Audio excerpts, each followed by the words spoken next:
안녕하십니까. 불교 얘기를 이제 어떻게 하다 보니까 시작이 됐는데, 뭐 이제 기독교 얘기도 나중에 또 하게 될 수도 있겠죠.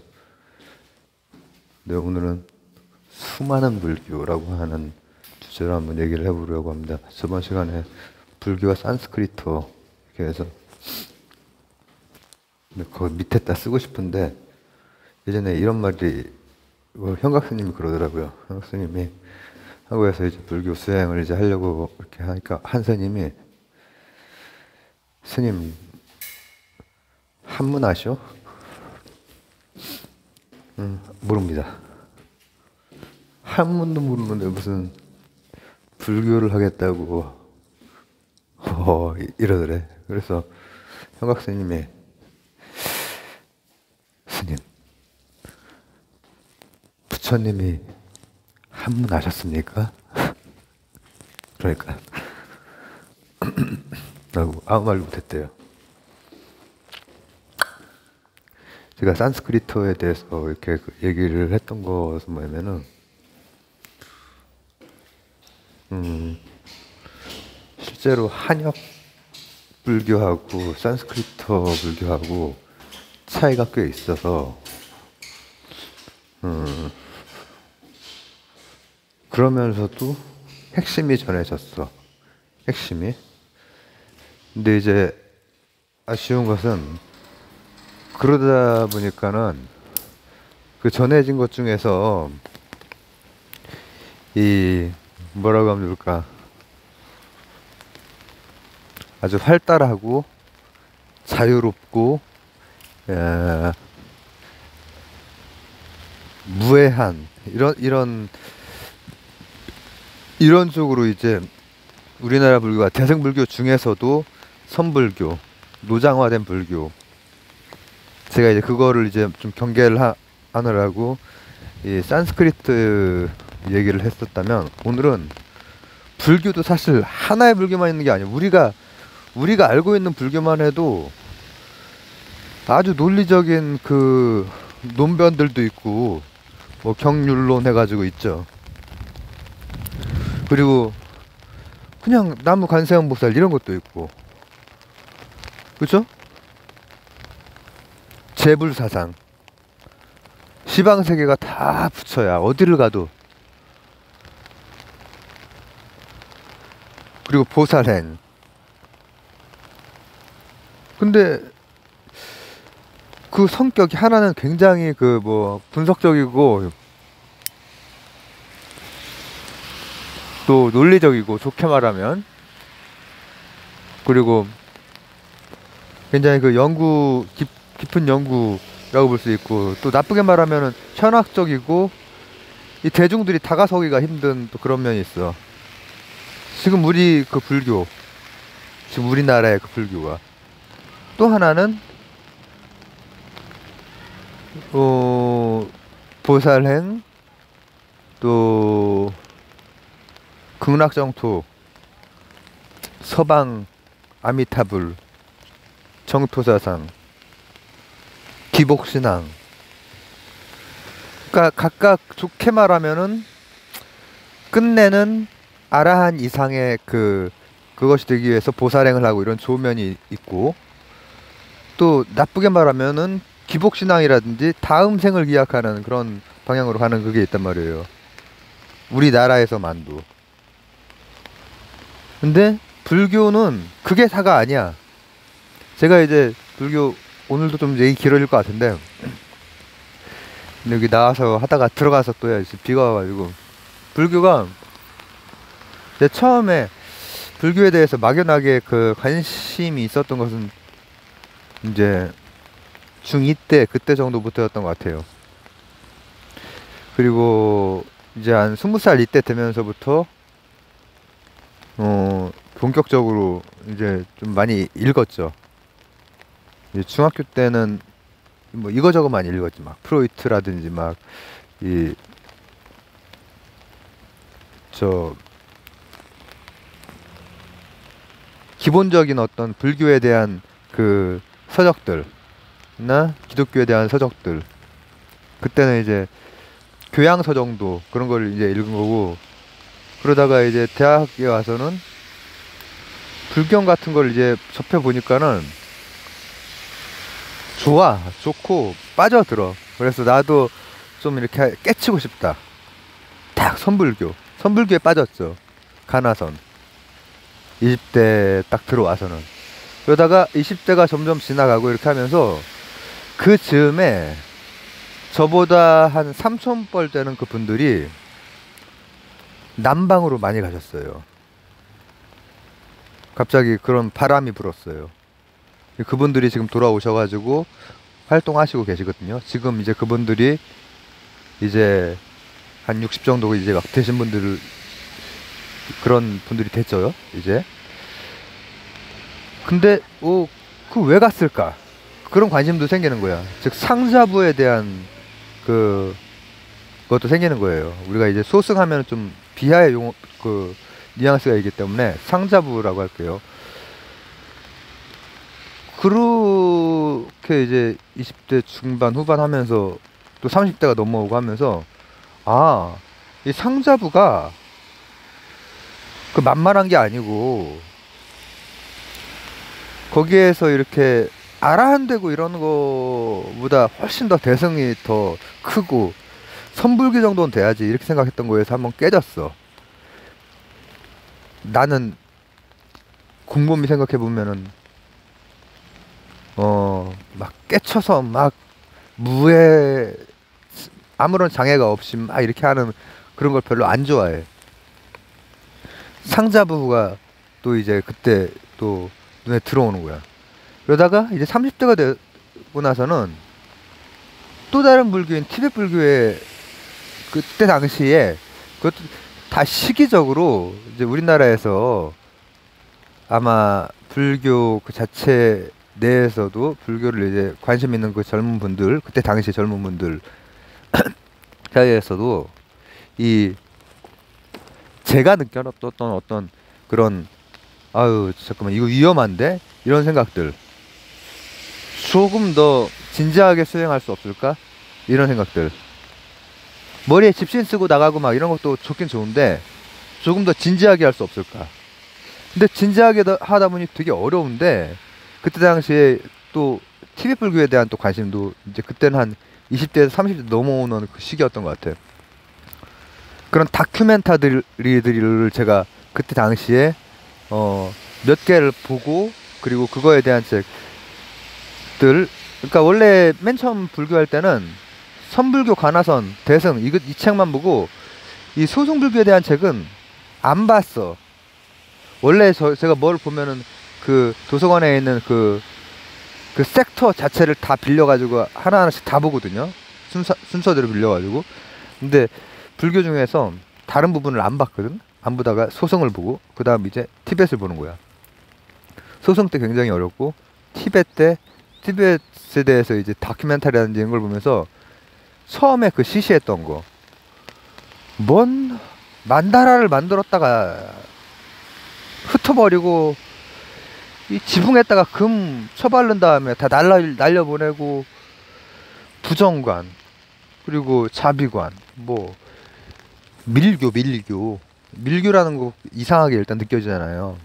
제가 예전 그게 지금 다 유실이 됐는데, 예전에 뭐 쿠마라지바 뭐 여기에 때부터 시작을 해가지고, 쿠마라지바 같은 훌륭한 선생님이 한역을 잘 해놔가지고 그 대신에 너무 한역적으로 해놔서 노장적인 그 느낌으로 이제 우리한테 많이 들어온단 말이죠. 금강경 같은 것도 이제 저 계열마다 좀 다르지만은, 현장법사 것도 이제 삼장법사 것도 우리가 이제 읽지만은 많은 부분 현장법사의 그게 훨씬 더 중국적이에요.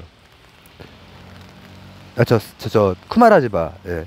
현장법사는 산스크리트어에 충실하려고 조금 더 했고, 근데 그래서 쿠마라지바 선생, 그분은 대단한 분이에요.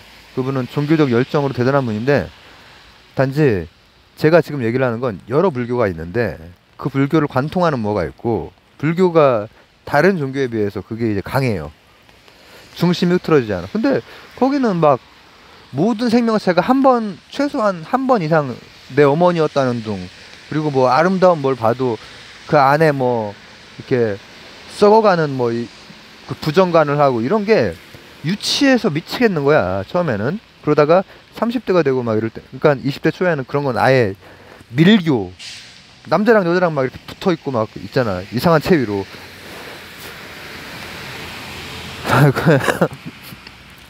신라토우 이런 거는 그 다 그런 음지에서 이렇게 만들고 그렇게 즐긴 건데, 아 뭔 종교 불교에서 티베트 불교에서 그런 걸 만드냐. 근데 이제 그런 거에 대해서 오늘은 수많은 불교에 대해서 한번 얘기를 해보려고 해요. 얘기 길어지겠지.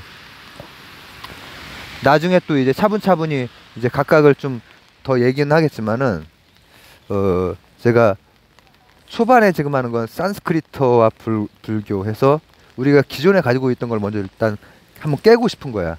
그리고 지금 불교는 우리가 알고 있는 불교조차도 일원화되어 있는 그런 게 아닌데, 그게 역사적으로 형성 과정이 있을 것이고, 지역마다 불교의 핵심을 잃지 않으면서도 어떻게 그렇게 여러 모습을 가지고 있을까? 이제 이런 거에 대해서 한번 이제 남겨보려고 하는 거죠. 그리고 오늘도 도서관을 갔다가 일찍 들어왔죠. 일찍 들어오면서 그거랑 관련된 것만 좀 이렇게 읽어보고, 지금 제가 이렇게 하는 거는 뭐 저를 위해서 하는 거기 때문에 옆에다 자료 잔뜩 쌓아놓고 막 그렇게 지금 하지 못합니다. 그렇게 독서하는 게 지금 굉장히 어려운 상태고, 차라리 생각하고 싶어서, 얘기를 통해서, 글을 통해서 생각하기는 어려우니까 오른손이. 그러면은 이제 뭘 먼저 볼까? 부처님이 생전에 이렇게 그 활동을 하시고 뭐 이렇게 한 다음에 이제 그 되게 불교에 대한 그런 정리는 영국 쪽하고 일본 쪽에서 거의 다 해놨어요. 그래서 대충 합의가 되어 있어. 이 중국의 그 사상들도 그 19세기, 20세기 되면서 합의가 되듯이, 그 일본 쪽이 우리나라 고려대장경 활용해가지고 이제 고려대장경이 뭐 한역 불교의 최고의 끝판왕이죠, 끝판왕.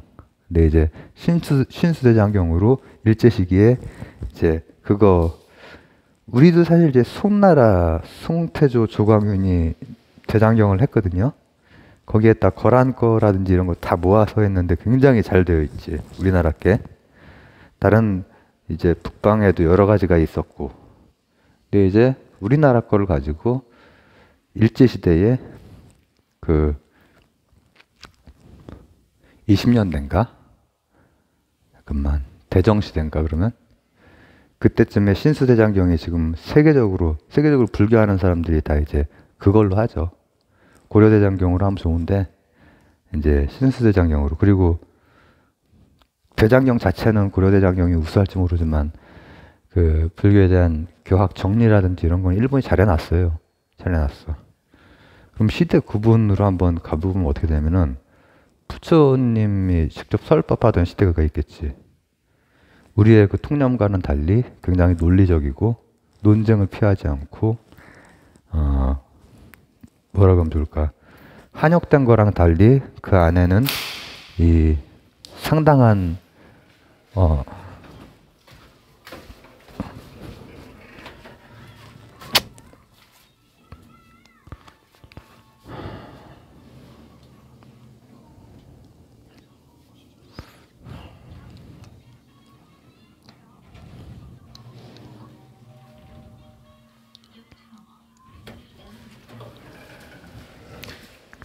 지금 퇴근 시간 안 된 것 같은데 사람이 되게 많네. 엘리베이터에. 내가 어디까지 얘기했어?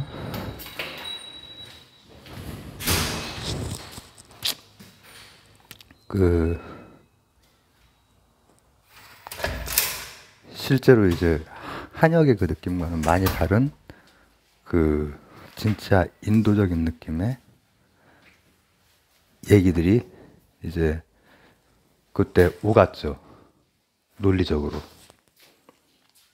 그 막 논리를 막 벗어나 있고 막 탁 하고 깨치고 이런 거랑은 거리가 멀어. 근데 그 시기가 지나고 그걸 이제 뭐 원시불교라고도 하고 뭐 초기불교라고도 하고 뭐 정확한 용어 대체로 부처님 시대로부터 해서 한 1세기 이 정도로 이제 많이 봐요. 그런 불교가 있죠. 그죠? 그런 불교가 있고 그 다음에는 이제 그렇게 하고 나면은 소크라테스나 예수 선생이나 공자 선생이나 뭘 이렇게 하고 나면은 그 뒤에 그거에 대해서 이제 쫙 정리하는 작업이 나오잖아. 막 논어가 나오고 이제 그 여러 복음서들이 나오고 또 불경이 나오고 또 플라톤의 다양한 저작이 나오고 그런 식으로 그런 시기가 이제 쫙 이어지면서 그때 이제 상자부와 대중부가 나뉘는 거예요. 그 상자부가 이제 남방불교 바로 유명한 아쇼카 왕의 아드님이 이 스리랑카로 가면서 스리랑카에서부터 이제 뭐 버마라든지 이 남방에 지금까지 그 예전 전통대로 이렇게 하는 그래서 우리가 수행하러 많이 갔던 우리나라의 젊은 그때 당시에 젊은 그 삼손벌 되는 그 형님벌 되는 분들이 많이 갔던 그 동네가 있고 그렇게 이제 하다가 근데 그게 이제 뭐 아라한 그러니까 붓다까지는 아니어도 아라한 단계별로 이렇게 해서 이렇게 되고 하다 보니까는 교설이 복잡해져. 부파 불교 시대에는 그 각 파마다 아주 복잡한 그 교설들이 나온단 말이에요. 그러니까는 막 그 아비달마 막 그 이제 어렵고 막 그래. 그리고 즉 우리 같은 문화권 입장에서는 에이 불교가 저런 게 불교야? 이 대승불교, 선불교 이런 게 진짜로 딱 단박에 이렇게 와야지. 뭐 하나하나 이렇게 맨날 닦고 똑같이 하고 재미없게. 근데 거기에 굉장한 실천이 있고 하여튼 글이라고 하는 게 어려워요. 웬만해서는. 근데 이 체험이라고 하는 거는 즉각적으로 쌓이는 것 같아. 바로 그 콘트라스트가 짜여지는 게 이 다양한 불교라는 생각도 들어요. 그런 대중부의 시기, 부파불교의 시기가 있은 후에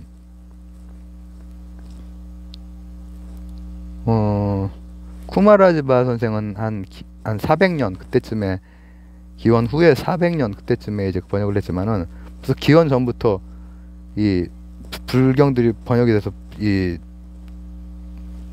중국 쪽으로 이제 오고 했거든요. 산스크리트어에서 한문으로.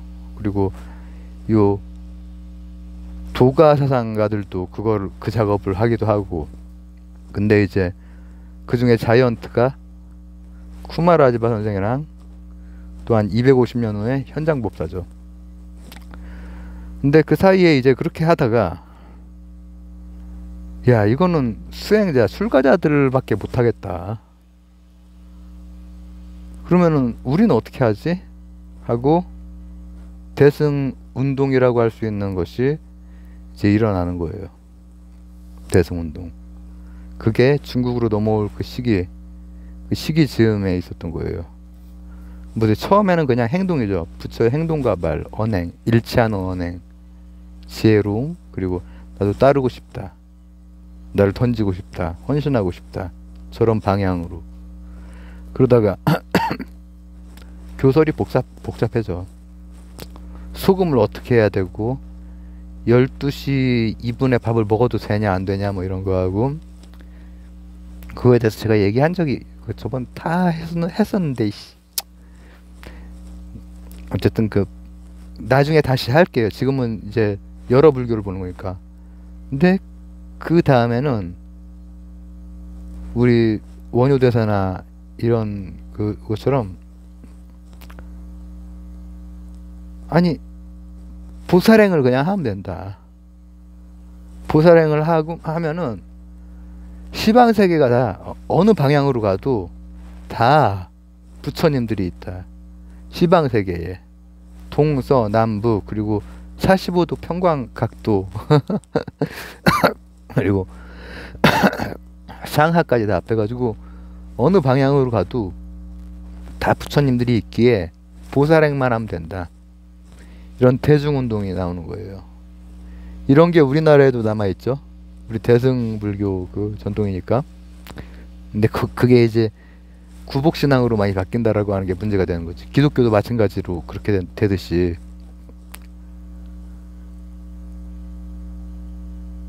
그런 면도 문제고, 또 하나는 이제 막 해서 깨달음, 그걸로 넘어가는 것도 또 문제가 될 수가 있다. 조심해야 된다. 저희가 늘 그렇게 얘기를 하죠. 이제 그런 시기와, 그게 대승의 시기이긴 한데, 대승의 시기도 한 색깔만은 아니고, 그런 시기가 100년, 200년 지나고 나서는 또 이제 자이언트들이 또 나타나지. 자, 부처 선생의 그거를 다시 이렇게 해놓은 분들이 상자부였다면은, 이번에는 대중운동에 대한 요거를 쫙 이렇게 그 대중부에서 해놓은 분들이 바로 바스반두나 나가르주나 이런 분들의, 그 이전에는 공에 대해서 이렇게 있었고 또 보살행이나 이런 게 있긴 했지만은, 그걸 이제 정밀하게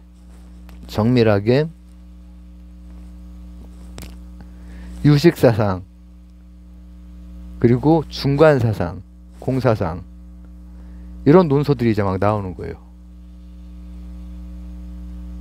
다시 대중과는 멀어지는 거야. 왜? 부파불교보다 더 어려워. 유식사상이나 이제 우리나라의 고대 그분들이 다 유식사상 배우로 많이 갔거든요. 주로 공사상 같은 경우에 고구려의 승랑 선생님이 이제 가신 대단한, 또 아시아의 그 공사상 퍼뜨린 대단한 분이신데, 근데 원효대사나 이런 분들은 유식사상 배운 거예요. 근데 불교의 본질이 다르지 않기에 원효대사건 경어대사건 되게 비슷한 느낌으로 우리한테 오지.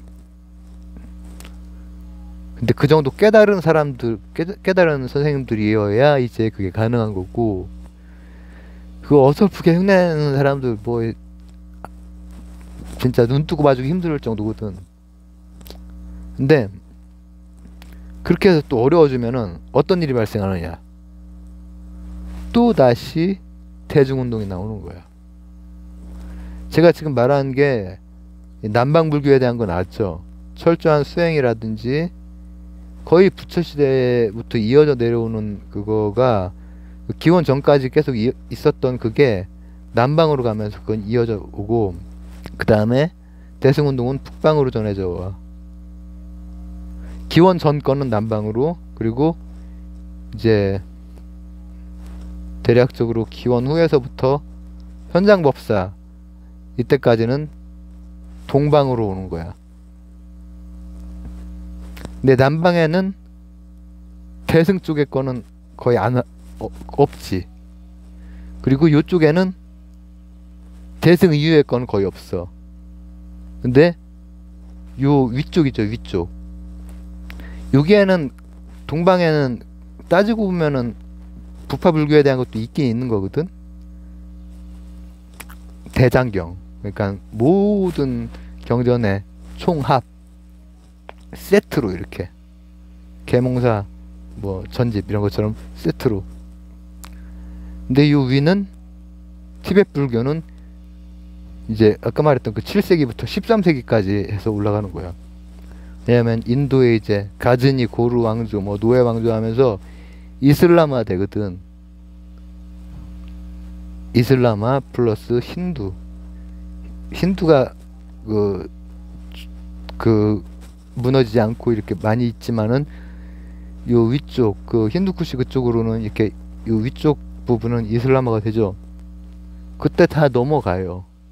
그때 넘어가는 게 지금까지의 것들 플러스 밀교가 넘어가는 거예요. 밀교가. 근데 밀교 하면은 어감 때문에 더 예전부터 그랬던 것이 은밀하고 갑자기 막 남녀가 막 부둥켜 안고 있고 그렇게 이제 생각을 이제 하다가 30대 안팎 그때 많이 다큐멘터리가 나왔던 것 같아요. 그런 것들이 다 아직 이렇게 밝아요. 누워가지고 누워 있으니까는 되게 어두운 것처럼 보이는데 그 시기에 더워가지고 우통을 까고 잘 각도를 조절을 해야겠다. 그 시기에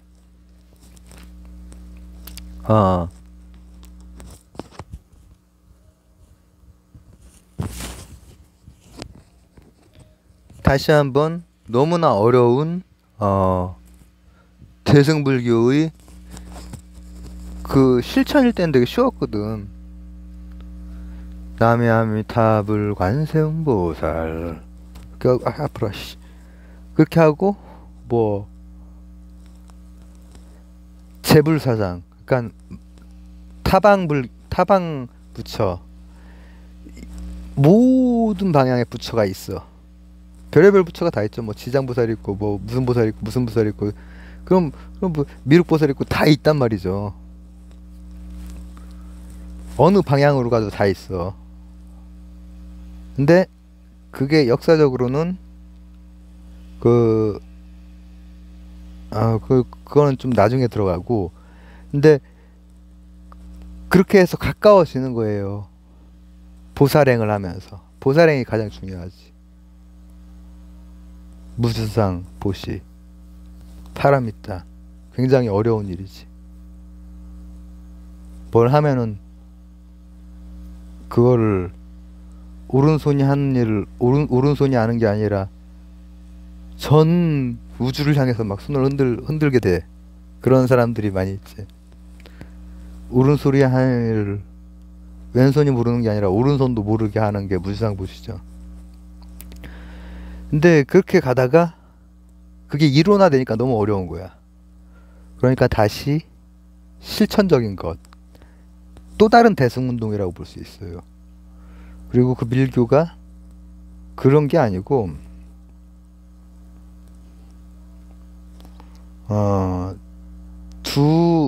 뭐라고 하면 좋을까?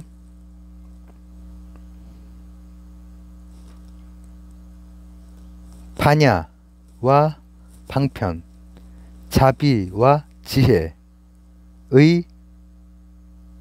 결합이 주는 연락을 표시하는 게 그런 상징들이에요. 쉽게 하는 거야. 달라이라마가 그러니까 그분들이 만다라 하는 거 엄청 예뻐요. 색상, 디자인, 이 부처와 이 시방세계에 대해서 이렇게 딱 한 다음에 엄청 오래 걸려서 한 다음에 한 방에 그냥 날려버리잖아. 그리고 금이 있는데 금을 뭐 보시를 받았건 금이 있는데 금 불상을 해서 실내에 모셔두면 되게 좋을 것 같은데 지붕에 바르잖아.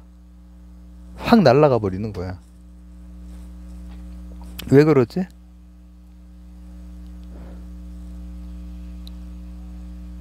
재행무상, 재법무화 이런 게 말로는 술술 나올 수 있고 이해할 수 있을 것 같고 하지. 근데 매일매일의 실천 속에서 그걸 하는 거야. 그리고 눈에 보이는 상징 도상으로서, 만다라로서, 그리고 그런 형상, 그런 어떻게 보면은 그 신라의 토우 같은 그런, 그 내가 예전에 그런 걸 봤을 때는 아유 밀교는 진짜 막 뭐 오해를 많이 했지. 여러분들도 그렇지 않아요? 근데 그게 아니라 자비와 지혜가 만날 때, 자비와 지혜가 만날 때 그 연락이라고 하는 것을 형상화한 거라는 거야. 그렇기 때문에 그 사람들은 그걸 보면서 굉장히 매일 부정관, 매일 자비관 닦고, 애들이 레고는 아니지만 어쨌든 그런 뭘 쌓아. 그러면은 달라이라마가 딱 쌓자마자 싹 무너뜨려. 응? 그 다음날 또 쌓아. 또 무너뜨려. 아, 하다 보면, 아, 원래 그런 거구나. 그리고 나중에 만다린 더 어려운 걸 만든 다음에 싹 무너뜨려. 원래 무상한 거니까. 100마디 말보다 더 쉬운, 우리에게 치면은 남야미타불 관세음보살 이거랑 비슷한 거예요. 그것처럼 간 게, 그래서 그런 오해들이 있었다라는 거지. 근데 그런 식으로 불교는 너무나 많은 불교가 있는 거야. 근데 제가 지금 나열한 모든 불교에 대해서 내가 20대, 30대를 걸치면서 새롭게 이제 그 느꼈던 거, 이런 거에 대해서 지금 이제 40대가 돼서 유기했다가 뭐 남기기도 했는데, 대체적으로 제대로 된다면 다 긍정적인데, 각각의 요소들 중에서 뭐라고 하면 좋을까, 위험성을 가지고 있는 것들도 이제 있지. 예를 들어볼게. 예를 들어보면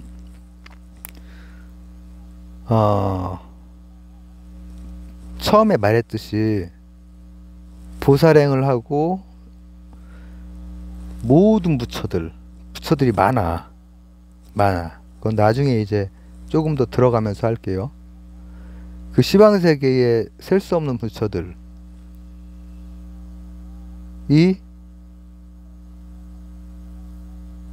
우리 아들, 우리 딸 대학 입시, 그리고 질병 이런 거 해주고, 또 돈 이런 거 해주고, 이거 비나이다 하면은 기복신앙이잖아. 기독교도 마찬가지예요. 기독교도 그 수준도 채 못 되는 기독교인, 불교인들 많이 있죠. 많이는 아니고 조금 있죠. 그래서 이게 대승적인 거, 밀교가 됐건 뭐가 됐건, 밀교 쪽도 내가 이제 그쪽 티베트 문화 거기에선 내가 살아본 적이 없고 하니까, 나 밀교 쪽에서 보면은 이제 다큐멘터리에서는 딱 그 정수만 딱 뽑아서 이렇게 했겠지. 근데 거기에서도 조금만 삐끗 잘못 들어가면은 위험하게 갈 수 있는 요소들이 있을 수도 있겠죠. 근데 지금 이런 거는 대승화된 대중운동의 문제고, 번갈아 가면서 계속 그 시줄 날줄처럼 또 한쪽으로는 굉장한 막 그 부파불교라든지 중간사상이라든지 유식이라든지, 선불교 같은 경우에는 방식은 좀 다르고 중국식의 산스크리트어적이지 않고 중국어식의 그거지만은, 그것도 이제 읽어보면 깊이가 있거든요. 경허스님 개송집이라든지, 아니면 성가규감이라든지, 아니면 원효대산, 또 제가 그 진울대산은 7편에 걸쳐서 또 했었죠. 그거 나중에 다시 해야겠네. 내가 그거 초반에 했었는데 실방으로, 그거 다 전체 다 실방으로 했었죠.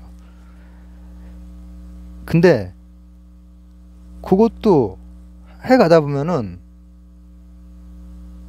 글자로도 이게 여실 언교면은 들어갈 수 있어. 뭔가 변화를 할 수 있고. 근데 착각할 수도 있어.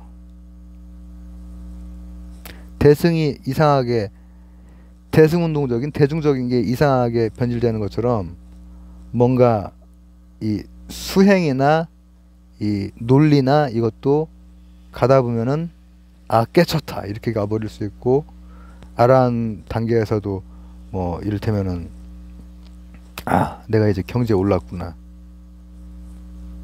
이런 오해를 해버릴 수가 있단 말이죠. 근데 그래도 아라한 쪽은 이 선불교만큼 선불교에서 그런 위험성이라든지 이 그런 곳에 대해서 한창 빠져 있다가 야 이거 좀 위험할 수도 있겠구나 이런 생각을 할 그 시기쯤에 남방으로 가서 많이 이렇게 공부를 하려고 하고 거기에 관심이 생겨서 그쪽 책들도 보고 했는데 그쪽은 그래도 안정장치랄까 이런 것들이 좀 많이 있는데 요쪽은 이 동아시아 쪽의 그 선불교는 마조 스님, 뭐 구지 스님, 뭐 우리나라의 뭐 원효대사는 선 그 시기는 아니지만은 선승이지 뭐 거의 경어대사 뭐 고봉 스님 뭐 춘성 스님 뭐 엄청 많죠. 근데 그게 멋있어. 저는 그분들을 사실 존경하고 좋아하거든요. 근데 그분들의 그 어떤 행위, 어떤 파격적인 행위들 중에 제가 그 싫어하는 것도 있다고 얘기를 했잖아요. 경어대사의 첫 법문. 저는 그거 되게 싫어요. 엄마 앞에서. 짜증이 확 나. 그리고 그러니까 아파. 그렇지만은 나는 이제 제가 지금 이름을 댄 스님들은 인정을 하고 그거에 대해서 짜증은 나지만은 그분의 경지를 인정을 하고 존경을 하는 분이고 거기까지 못 간 분들이 막 그거 하고 뭐 이 파괴 다 해버리고 이렇게 하는 거는 그게 뭐냐 풀소유를 하고 다 정부가 있고 얘 그냥 일반인 그냥 평범하게 상식적으로 사는 사람보다 못하는 사람들이거든. 그런 사람들이 많이 있어 왔고 지금도 있고 그렇단 말이죠. 그래서 제가 이제 첫 번째 시간은 언어랑 관련해서 산스크리트와 관련해서 이제 얘기를 했었는데 두 번째 시간은 불교는 하나가 아니다. 여럿이다. 여럿인데 그 여럿이 함께 가지고 있는 불교의 정수가 분명히 있어. 다른 종교하고 좀 다른 점이 그거예요. 어느 지역으로 가도 불교는 연기 다 통하잖아. 그러나 너무나 다른 모습들을 많이 하고 있지. 막 밀교 막 이렇게 끌어안고 막 있기도 하고 선불교 막 할 이렇게 하기도 하고 또 남방에서 예전처럼 그렇게 걸책승으로서 일부러 그렇게 그 하기도 하고. 근데 제가 그런 것들에 대해서 일단 역사적으로 보면은 계속 어떤 교차되는 실천적인 것, 지혜적인 것, 그 다음에 이제 논리적인 것, 또 뭔가 이렇게 학술적인 것, 그 다음 다시 한번 대승적인 것, 대중적인 것, 그 다음 다시 한번 그걸 정리한 엄밀한 논서들을 굉장히 막 그 유식이 그렇게 매력이 있었던 게 논리적이고 어려운데 논리적이고 이 빠져드는 그 힘이 있어서 그렇게 다 당나라로 모여든 거예요. 일본이고 우리나라고 다 가서 거기에서 배워온 거잖아요. 원효대사, 의상대사. 그 전에 유식이 더 매력이 있지. 중간사상보다, 공사상보다. 근데 이제 공사상이 결국은 이제 그 좀 더 대사를 이루고 이 선불교의 쪽에, 물론 이거 그 나누는 거 제가 그때 당시에 2년 전, 3년 전 그때 당시에 말했듯이 일반적으로 이렇게 그 보통 어떤 학설이 딱 하나로만 정해져 있는 게 아니라 뭐 주류 관점이 있고 조금 아예 뭐 이제 그 인정 못 받는 건 아닌데 또 다른 관점도 있고 뭐 이런 경우가 있는데, 어떻게 갈라야 되느냐, 이 갈래들을, 그걸 저는 이제 주류 갈래로 이렇게 가른 거에 잘 동의를 못하고 제 나름대로 이렇게 좀 다른 쪽 갈래로 이제 가르거든요. 근데 어쨌든 간에 이제 그걸 제가 전에 얘기했을 때, 이거 나중에 다 얘기를 할게요. 그 밀교라든지 아니면은 선종이라든지 아니면 뭐 삼론종이 있었고 교종이 있었고 막 여러 가지 그런 것들 갈래 있죠. 그런 것들 제가 나름대로 제가 막 연구해서 한 건 아니고 주로 이렇게 어떻게 보는 그 어떤 학설이 있는데, 다른 학설도 있거든. 저는 이제 그거에 대해서 얘기를 한 적이 있었는데, 어쨌든 간에 이 유식이 많이 퍼졌고 유식 사상이 굉장히 매력이 있어. 왜냐면은 중간 사상, 공사상은 해체에 조금 더 포인트가 있기 때문에 유식처럼 맛있게 다시 이 해체된 곳에는 재건이 필요하잖아요. 근데 유식은 인식론적으로도 너무나 이 현대 철학 뭐 못지않지 진짜, 논리나 이런 게 그런 게 있고 한데, 제가 실제로 그거를 이제 막 보고 할 때는 되게 어려웠죠. 책을 이따위로 어렵게 왜냐면 그 논리에 익숙하지 않고 그리스 논리에 익숙하니까. 거기 논리대로 굉장히 정합적으로 있거든요. 근데 그게 처음에 막 20대나 이럴 때는 너무 어렵고 뭘 계속 도돌이표 같은 말을 계속 하고 있어. 막 그렇게 속으로 생각을 하면서 그런데 빨리 넘어가고 막 했었거든요. 근데 이제 그런 거에 대해서 이제 제가 일정 부분 소화한 부분을 이제 앞으로 여기다 남기고 공유를 하고 이제 그렇게 하도록 하겠습니다. 그래서 불교는 여러 불교가 있다. 그리고 제가 앞쪽에 산스크리트 거기에서도 말했듯이 산스크리트어나 헬라어를 알아야 불자나 그 크리스찬이 되는 게 아니듯이, 이 지금 여러 뭐 부파불교, 유식사상 이런 거를 꼭 알아야 불자가 되는 건 아니지만, 이를테면 보살행이 됐건 밀교적인 어떤 수행, 부정관, 또 자비관 이런 게 됐건, 이것도 조금만 삐끗하면은 나 깨쳤네 하는 그런 그 뭔가 엘리트주의적인 그거처럼 위험할 수 있다라는 거지. 구복신앙으로 팍 떨어질 수 있다라는 거죠. 시방세계가 다 부처인데 남이 아무타불 하고 보살, 이게 뭐냐면은 원래 원의는 난 아라한에서 만족 못하고 부처까지 가야 된다. 근데 부처까지 가기 위해서는 삼아승가업 겁 세 번에 셀 수 없는 겁, 우주적인 단위의 시간을 가야 되는 거야. 왜냐면 부처의 본생담이라든지 전생담이라든지 이런 게 다 있었기 때문에 나는 진짜로 거기에 가기 위해서 엄청난 기간을 수련을 할 거다. 아라한처럼 한 번에 그냥 한 20몇 년 동안 해가지고 탁 아라한이 돼버리는 게 아니라 진짜로 가겠다라고 하는 그 마음과 함께 대중운동이 간 거야. 근데 그게 나중에는 점점 그냥 현세 구복적이고, 그리고 난 지금 못 깨달아 어차피 나약해지면서 그냥 극락왕생 정도 한 다음에 한참 뒤에 그냥 깨달을래, 이렇게 되는 거를 거기에다가 바로 아주 날카로운 비판을 했던 게 진울대사란 말이죠.